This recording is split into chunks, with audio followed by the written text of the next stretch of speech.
High সবাইকে good morning. আজকে হচ্ছে মোহিনী একাদশী। মোহিনী একাদশীর অনেক অনেক শুভেচ্ছা। কে কে একাদশী করছো? আমি করছি। তো আমি একদম নির্জলা করছি, তো ফ্রুট ট্রুট কিছু খাচ্ছি না। তো তোমরা যদি সাবু খেতে চাইলে খেতে পারো। আমি ফ্রুট ট্রুট সাবু কোনো কিছু খাচ্ছি না, একদম নির্জলাভাবে উপোসটা রাখছি।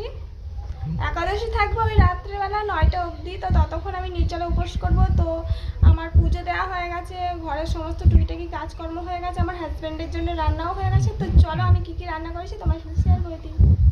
একাদশী আমাদের বাড়িতে রান্না হয়েছে রাইস, আলু ভাজা, বড়ি ভাপা। আমার হাজব্যান্ডকে পুজো দেওয়া আপেল দিয়ে দিলাম।